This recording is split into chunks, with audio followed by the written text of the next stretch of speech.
Maneka classics, कथा, किस्से आणि बरच काही. कुठं कोणत्या परिस्थितीत जन्माला यावं ते आपल्या हातातलं नाही. श्रीमंत घरात जन्म होणं ही आपली कर्तबगारी नव्हे, पण तो आपला गुन्हाही नाही. आहे त्या परिस्थितीत आपली आणि दुसऱ्याचीही लायकी वाढवणं हे मात्र आपण करू शकतो. ऐकूया कथा. बेचैन, लेखिका वैजयंती काळे. वाचन सुनीता कुलकर्णी.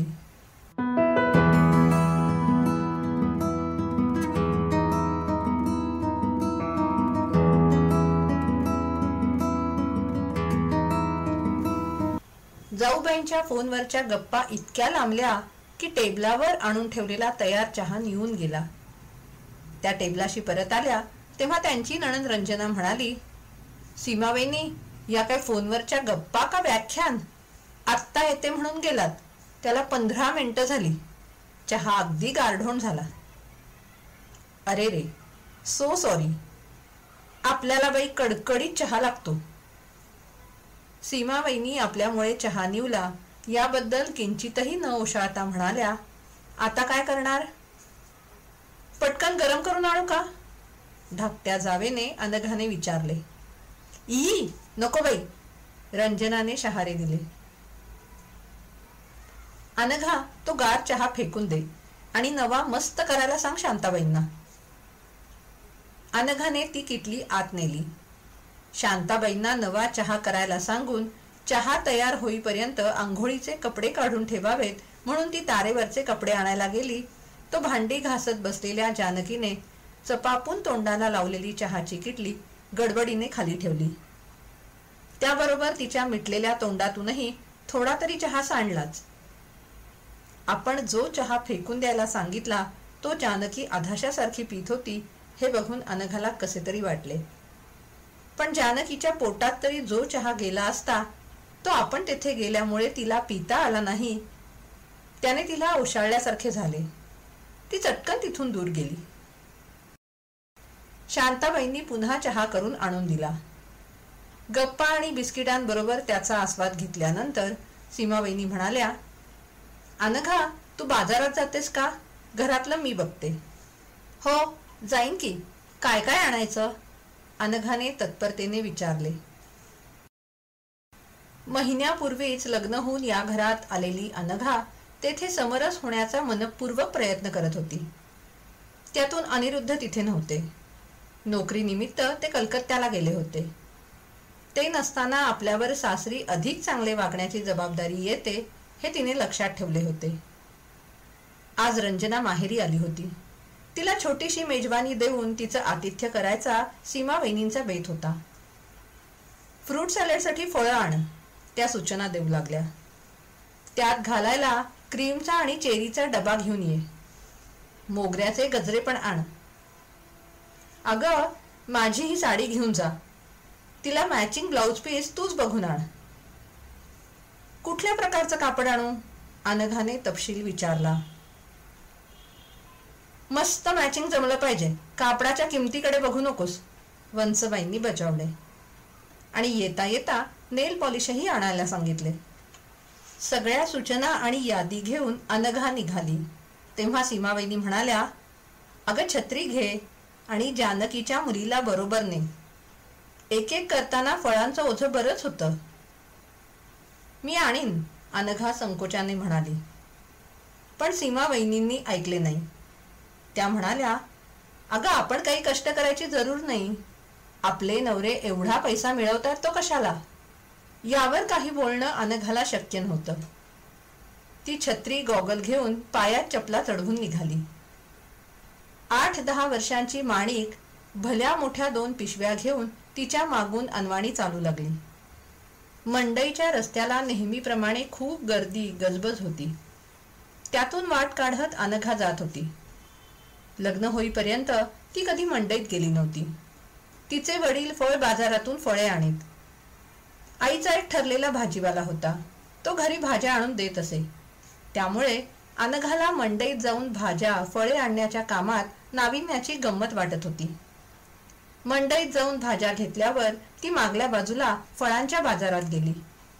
हापूसचे आंबे आणि संत्री यांच्या अतिशय आकर्षक रीतीने मांडलेल्या करंड्या प्रत्येक स्टॉलवर दिसत होत्या. पण आश्चर्य म्हणजे तिथे फार तुरळक गिराईके होती. अलीकडे रस्त्यावर मांडलेल्या फळांभोवती लोकांची झुंबड होती. त्यांनी प्रचंड कलकल चालवली होती. पैसे देऊन जिन्नस घ्यायचा, त्याला बडबड आणि गोंधळ कशाला, असे स्वतःशी पुटपुटत आपल्या मागे माणिक आहे ना हे बघायला अनघा मागे वळली आणि निकटच असलेल्या एका तरुणीला धडक बसली. सॉरी हं, असं दिलगिरीने म्हणत ती मागे झाली. समोरच्या तरुणीच्या असू दे चालायचंच या मिश्किल उद्गारांनी ती अधिक चकित झाली. अय्या शाले, अनघाने तिच्या खांद्यावर हात ठेवून शाळेतली मैत्रीची जवळीक अलीकडे ओढली. मी पाहिलंच नाही तुला. साहजिकच आहे, संसारी झालीयस ना, शालिनी हसून म्हणाली. मग दोघींनी एकमेकींना गेल्या 2-3 वर्षातल्या आपापल्या जीवनातल्या घडामोडी सांगितल्या. अनघाचे लग्न झाले. शालिनी पदवी घेऊन नोकरी करू लागली होती. त्यांच्या भोवतालची कलकल वाढतच होती. त्याला वैतागून अनघा म्हणाली, चल इथे उभं राहण्यापेक्षा आतल्या मंडईत जाऊ, तिथे जरा निवांतपणा आहे. फळं घेता घेता एकीकडे बोलू. आतल्या मंडईत फळं घ्यायची? नको बाई, शालिनी म्हणाली. का ग, फळं तर छान दिसतायत. त्यांचा दरही तसाच छान असतो, शालिनीने सांगितले. पण जाऊबाईंनी मला तिथूनच फळं आणायला सांगितलंय. म्हणाल्या सिलेक्टेड माल पाहिजे. असतो का तिथे सिलेक्टेड माल? इथे म्हणजे या ढिगातून आपल्याला तो निवडून घ्यावा लागतो. ते कष्ट तिथे नाहीत. चल की मग तू पण. एखाद दिवशी काय झालं? कामाच्या घाईतही अनघाला मैत्रिणीचा सहवास सोडावासा वाटत नव्हता. नको ग बाई, माझ्या बजेटात 1 दिवसाची आणि 1 रुपयाची देखील सुट्टी घेता येत नाही. त्या श्रीमंतांच्या बेटात आपण नाही येणार. जाते ग, असे म्हणत शालिनी निरोप घेऊन गेली आणि काहीशा जड मनाने अनघा फळे घ्यायला गेली. फळ बाजाराच्या 3च छोट्या पायऱ्या तिला उंच जिन्यासारख्या अवघड वाटल्या. रंजनाताईंना हापूस आंबे फार आवडतात हे सासूबाईंचे बोलणे लक्षात ठेवून तिने आंबे घेतले. 3 रुपयाला 1 आंबा होता, पण फळ काय मस्त होते. माणिकला जवळ बोलावून तिने आंबे पिशवीत ठेवले. अनघा मोगऱ्याचे गजरे घेऊन कापड बाजाराकडे गेली. मॅचिंग कापडाची निवड ती करीत होती. मध्येच तिने माणिककडे पाहिले. ती रस्त्याच्या एका बाजूला उन्हातच बसली होती. आपल्याकडे बाईंचे लक्ष गेले हे जाणवल्याबरोबर तिने चटकन पिशवीतल्या वस्तू नीट ठेवण्यासाठी ती जवळ घेतल्याचा बहाणा केला आणि उभी राहिली. अनघाच्या खरेदीवर सगळ्यांनी पसंतीचे शिक्कामोर्तब केले. तिघींनी मिळून फ्रूट सॅलड तयार केले. सीमा वहिनींनी त्यावर क्रीम घालून आणि लाल भडक चेरीच्या फळांनी सजवून फ्रीजमध्ये ठेवले. जेवताना ते स्टीलचे तसराळे बाहेर काढले तेव्हा त्याचा स्पर्श इतका शीतल सुखद झाला. पण तसराळ्यातील फळांच्या आकर्षक फोडींकडे पाहता क्षणी अनघाला आठवली पिशवीतल्या फळांचा वास घेणारी माणिक आणि तिची त्या फ्रूट सॅलडवरची वासनाच उडाली. जेवताना ती सगळ्यांच्या बरोबर गप्पांमध्ये भाग घेत होती, पण तिचे जेवणात मन लागत नव्हते. सीमा वहिनींनी 3दा तिच्या पुढे फ्रूट सॅलड केले, पण तिने नकार दिला. सीमा वहिनी आणि रंजनाने एकमेकींकडे चमत्कारिकच मुलगी आहे अशा अर्थाने पाहिले. अखेर रंजनाने तिला विचारले, अगं यातली द्राक्ष आंबे सगळंच इतकं मस्त आहे, नको का म्हणतेस? मला नाही खावंसं वाटत, का कोण जाणे, अनघा उत्तरली. तिचा चेहरा उतरलेला बघून सीमा वहिनींनी रंजनाला विषय वाढवू नका म्हणून खुणावले. पण फ्रूट सॅलड खायला घेतल्यावर अनघाला माणिकच्या पाठोपाठ शालिनी आठवली होती. शालिनी देशपांडे आणि अनघा मराठी पहिलीपासून बरोबर शिकत होत्या. मॅट्रिक पर्यंत दोघी बरोबर होत्या. शालिनी अभ्यासात हुशार होती, तशीच हरहुन्नरी होती. कुठलाही विषय चटकन आत्मसात करी. तिच्या कुशाग्र बुद्धीचा आणि प्रत्येक गोष्टीत रस घेण्याच्या आनंदी वृत्तीचा अनघाला नेहमीच हेवा वाटत असे. अशी चांगली शालिनी फळं परवडत नाहीत म्हणून झटकन त्या मंडईकडे पाठ फिरवून गेली आणि तिच्या मानाने सामान्य बुद्धीची असूनही मी ही सारी महाग फळं हवी तेवढी खाऊ शकते आहे. हा तिच्या बुद्धीवर अन्याय आहे नाही का? मला ती परवडतात यात माझी कर्तबगारी काय? वडील पैसेवाले होते म्हणून मला श्रीमंत स्थळ मिळालं एवढंच. रस्त्यावर मांडलेली फळं आणि मंडईत स्टॉलवर रचलेली फळांची सजावट या दोहोंमध्ये असलेल्या त्या 4 पायऱ्या ही आपल्या दोघींचे जग भिन्न असल्याचे दाखवणारी भिंतच म्हणायची. ही भिंत का निर्माण व्हावी? ती कशी दूर करता येईल? आपल्या मनात येणारे विचार बरोबर आहेत की नाहीत हे तिचे तिलाच कळत नव्हते. पण ती भांबावल्यासारखी झाली. जेवताना तिचे लक्ष नाही हे सीमा वहिनींनी पाहिले. काय ग, अनिरुद्धच्या आठवणीत बुडालीयस की काय? असे म्हणून रंजनानेही ते आपल्या लक्षात आल्याचे दाखवून दिले. दुपारी जेवणानंतर विश्रांती घेताना किंवा चहाच्या वेळी आपल्या मनातले विचार त्यांना सांगावे. वडीलधारेपणाने त्या आपल्याला काही समजावून सांगू शकतील असे अनघाला वाटले. पण दुपारी सीमावहिनी आपल्या नखांचे पहिले नेल पॉलिश काढून नवी निराळी शेड लावण्यात दंग झाल्या, तर रंजना चेहऱ्याला लॅक्टोकॅलामिन लावून डोळे मिटून बसली होती. सौंदर्य प्रसाधने कोणती, कशी वापरावी या संबंधी त्यांची चर्चा इतकी रंगली होती की आपल्या मनातले विचार त्यांना सांगण्याचा अनघाला धीर झाला नाही. जेवताना ती गप्प गप्प होती हे त्याही दोघी एव्हाना विसरल्या होत्या. अनघाच्या मनातले हे विचार जसजसे वाढू लागले तसतसा लहान लहान प्रसंगातही तिला मनस्ताप होऊ लागला. मी वैभवात आहे यात माझी कर्तबगारी काय? आणि जे लोक दारिद्र्यात खितपत पडले आहेत ते जिणे त्यांच्या वाट्याला काय यावे? त्यांनी काय पाप केले? या 2 प्रश्नांनी तिचा जणू पिच्छा पुरवला. लहानपणापासून ती स्वतः सुखवस्तू घरात लाडाकोडात वाढली तरी तिने दारिद्र्य अथवा आर्थिक ओढाताण पाहिली नव्हती असे नाही. तिला स्वतःला कधी प्रत्यक्ष झळ लागली नसली तरी तिच्या नातलगात नोकर माणसात त्याची प्रत्यक्ष रूपे तिला दिसली होती. पण त्याचा स्वतःच्या सुबत्तेशी संबंध जोडून परस्पर विरोधाचा विचार करीत राहावे हे आजवर कधी झाले नव्हते. ते आता होऊ लागले. एकदा सासूबाईंबरोबर सकाळी लग्नाला जायचे होते. ती शालू नेसून दागिने घालायला काढणार तेवढ्यात स्वयंपाकाच्या गंगूबाई आल्या. गंगूबाईंच्या पायाला गळू झालेले होते. त्यावर कसला तरी लेप त्या 2-4 दिवस लावित होत्या. तरी ठणका वाढतच होता. तरीही त्या तशाच पाय ओढत कामाला आल्या होत्या. अनघाच्या सासूबाई त्यांना म्हणाल्या, गंगूबाई, आता घरगुती औषधं पुरे करा. आज आधी डॉक्टरांकडे जाऊन व्यवस्थित ड्रेसिंग करून घ्या. ते गळू कापायला हवं असं डॉक्टर म्हणतील, गंगूबाई उत्तरल्या. हवं तर कापून घ्या. 5-25 रुपयांसाठी दुखणं अंगावर काढू नका. यावर गंगूबाई काहीच बोलल्या नाहीत. तेव्हा अनघाच्या सासूबाईंनी बजावले, नुसतं ऐकून सोडून देऊ नका. रानडे डॉक्टरांच्याकडे जा. इंजेक्शन, गळू कापणं काय सांगतील ते करा. नाहीतर अंथरूण धराल आणि इथे आमचा खोळंबा. गेला महिनाभर ह्यांचं औषध पाणी झालं. त्याचं 400 रुपये बिल थकलंय. आता कुठल्या तोंडानं जाऊ डॉक्टरांकडे? ते देव माणूस म्हणून ह्यांचं औषध त्यांनी थांबवलं नाही, गंगूबाई कळवळून म्हणाल्या. तुमच्या मुलाला नोकरी आहे ना? अनघाने विचारले. टेम्परवारी होती, तिथेही संप चाललाय. गेले 3 महिने तो घरीच आहे. होईल बरं आपोआप, असे म्हणत त्या स्वयंपाकाच्या ओट्याकडे वळल्या.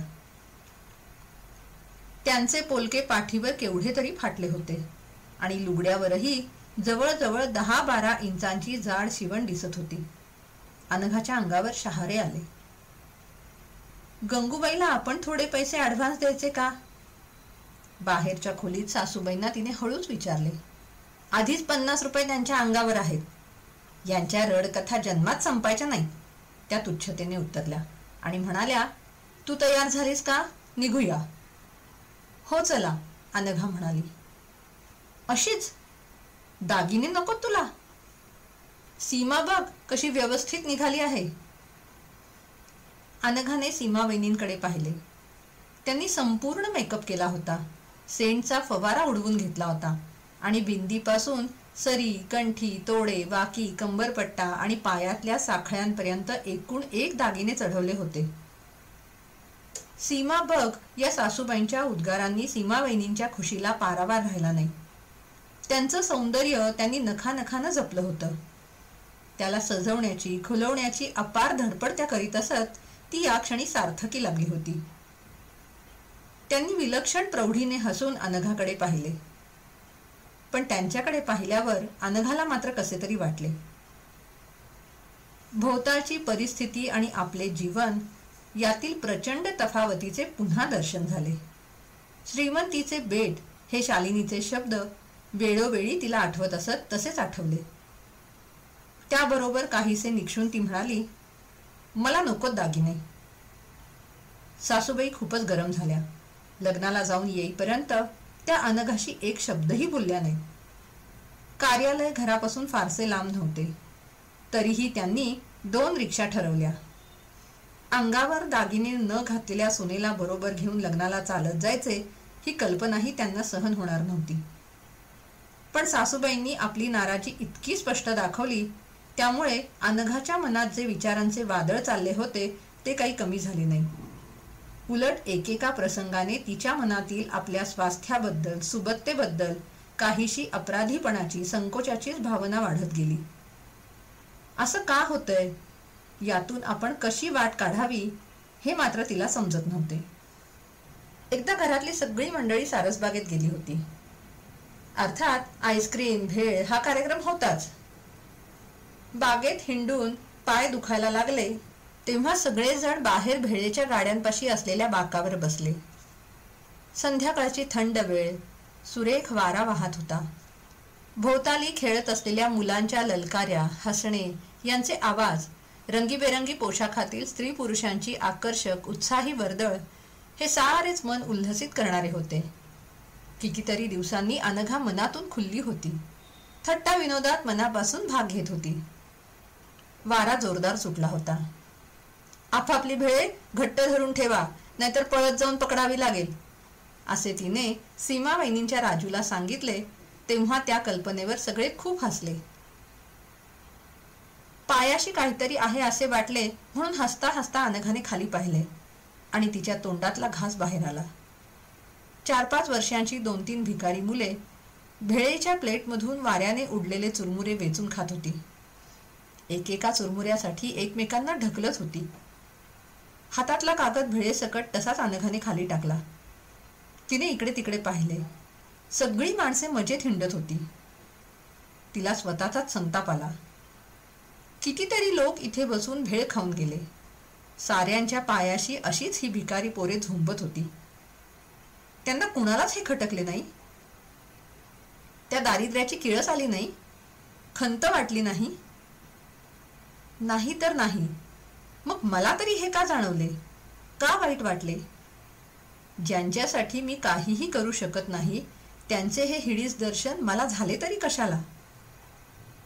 अनघा, लक्ष कुठे आहे तुझं? सीमा वहिनींच्या तीक्ष्ण सुराने ती भानावर आली. मी विचारलंय, तुला मिल्कशेक हवा का ॲपल ज्यूस? मला काहीच नको, अनघाने उत्तर दिले. क्षणात तिचा खेळकर हसरा चेहरा कमालीचा गंभीर उदास झाला.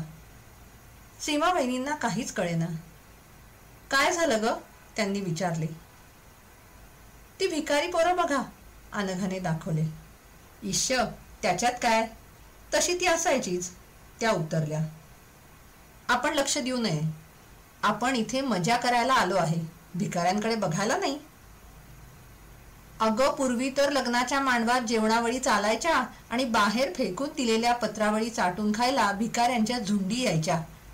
ते तसलेच असतात, सासूबाईंनी दुजोरा दिला. भिकारी असायचेच हे त्या दोघींचे म्हणणे. त्यावर अनघाचे म्हणणे होते, असायचेच म्हणजे काय, का असायचे, आणि त्यांच्या देखत आपण चैनीत खायचं तरी कसं? पण ती यापैकी काहीच बोलू शकत नव्हती.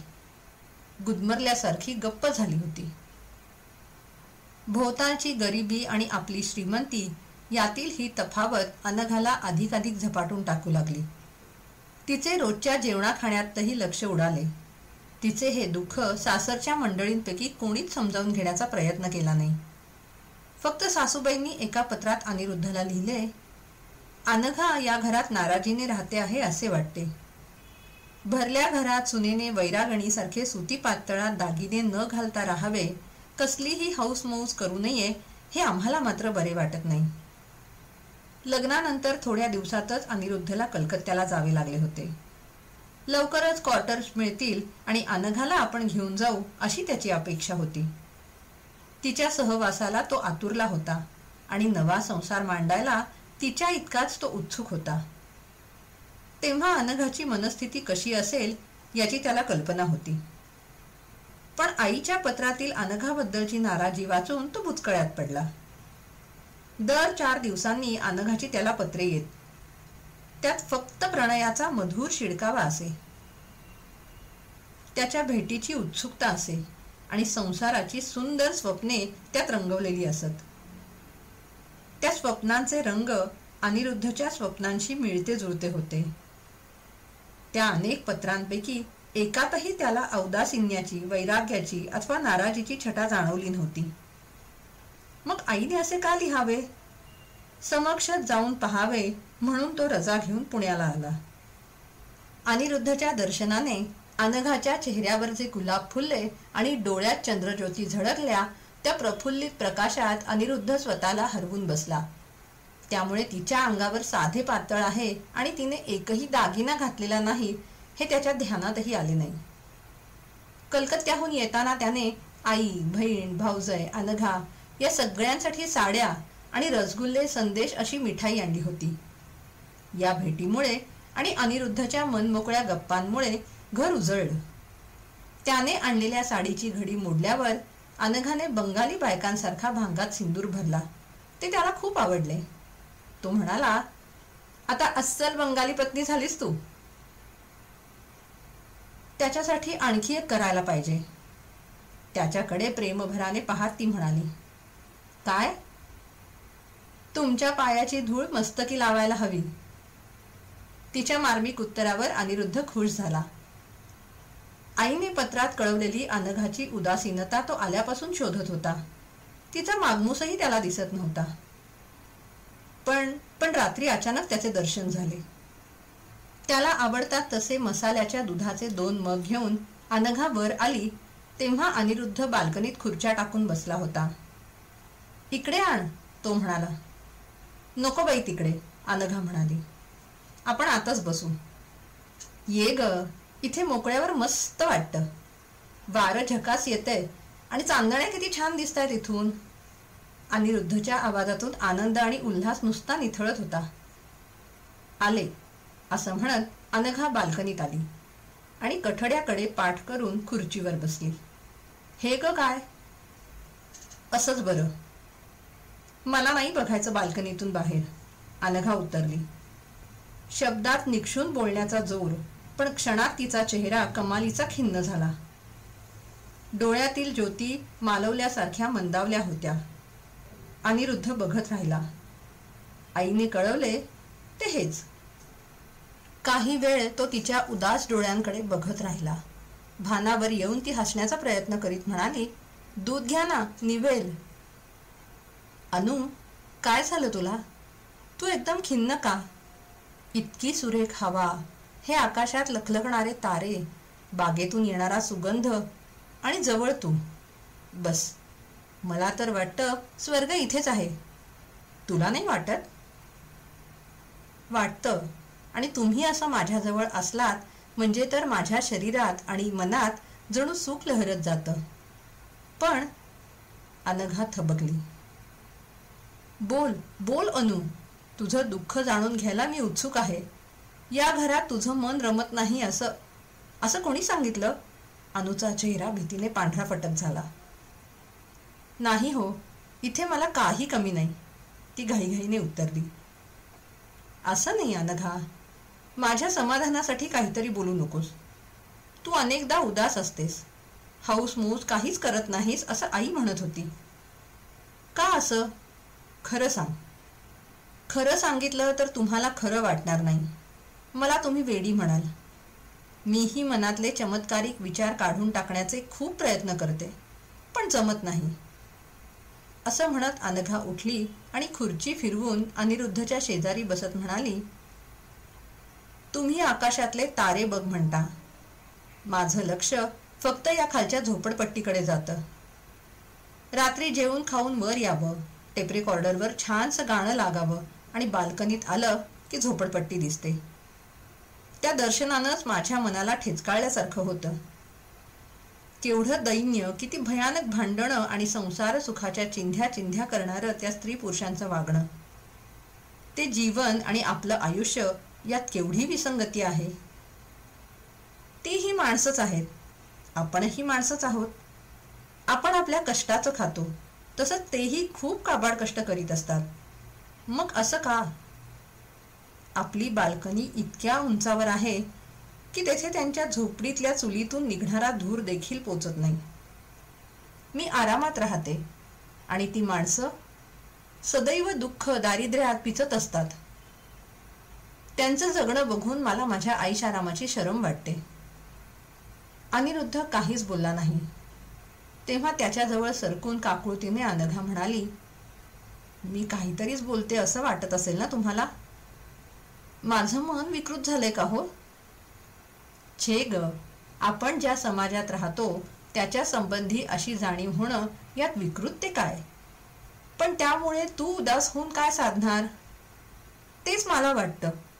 आपल्या या खिन्न होण्याला काही अर्थ नाही हे मला स्वच्छ समजतंय, पण तसं वाटल्या वाचून राहत नाही.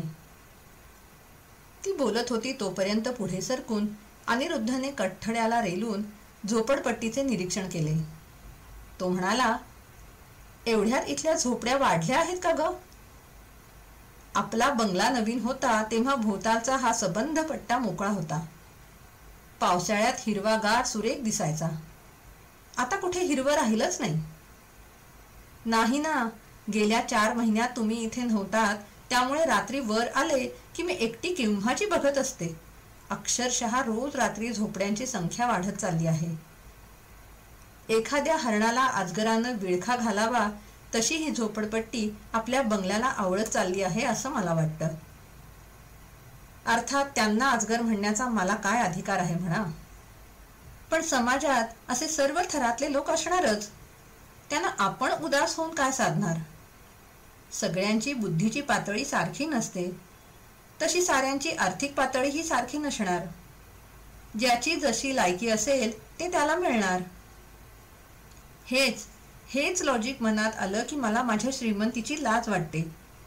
माझी अशी कोणती लायकी मी सिद्ध करून दाखवली आहे की मी ताटावरून पाटावर मिरवण्याचं सुख उपभोगावं? काहीच नाही. श्रीमंत बापाच्या पोटी जन्म आणि त्यांच्या पैशांनी मिळवून दिलेलं तितकंच श्रीमंत स्थळ या निव्वळ नशिबाच्या योगायोगाच्या गोष्टी. यात माझी लायकी कुठं आहे? मी कसलेही कष्ट न करता मला सारं आयतं मिळतं आहे आणि अखंड कष्ट करणाऱ्यांना रोजचं जेवणही पोटभर मिळत नाही. हे किती भयंकर आहे. तसं आहे खरं.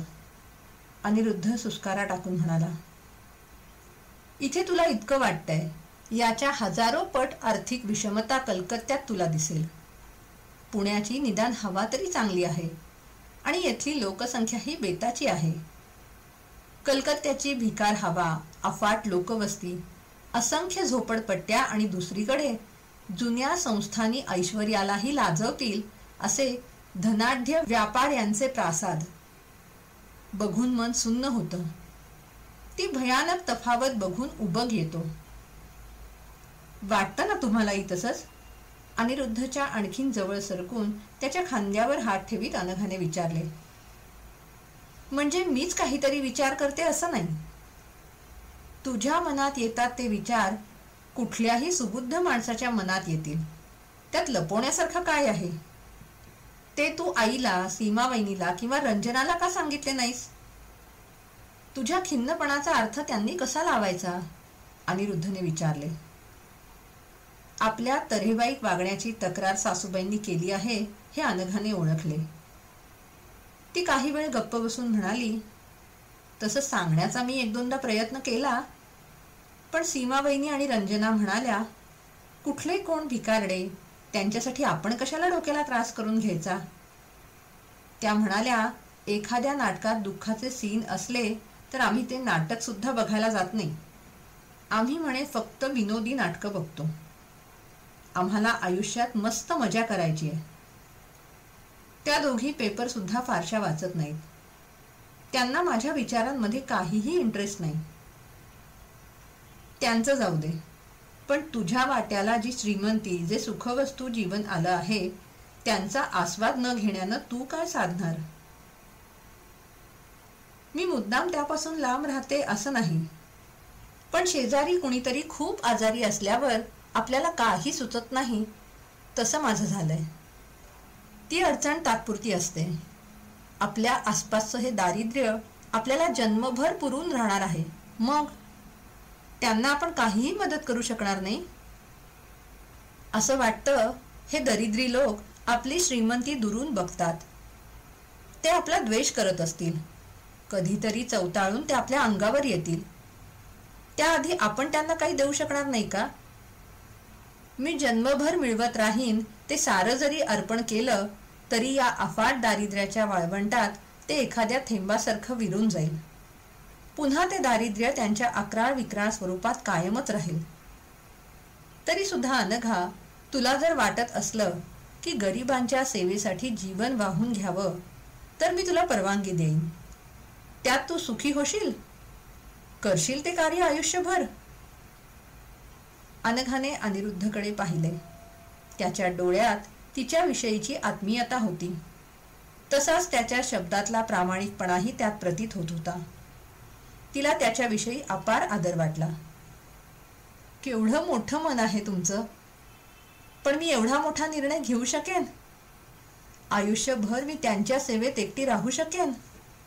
त्यांचं बक्काळ जीवन सुसंस्कृत करण्याचे कोणते उपाय आहेत माझ्याजवळ? त्यांच्यात जाऊन मी त्यांना काय सांगू आणि तेही माझं काय ऐकतील? मी विचारवंत नाही की धनिक नाही की जन्मजात कार्यकर्तीही नाही. मी फक्त एक बेचैन स्त्री आहे. काय करू हो मी? बोलता बोलता अनघाचा गळा भरून आला. अनिरुद्धने तिला जवळ घेतली तेव्हा ती त्या आधाराला चटकन बिलगली. तो म्हणाला, भोवतालच्या दारिद्र्याची तुला खंत वाटते यात गैर काही नाही. त्यासाठी आपण काही करू शकत नाही असं मात्र नाही.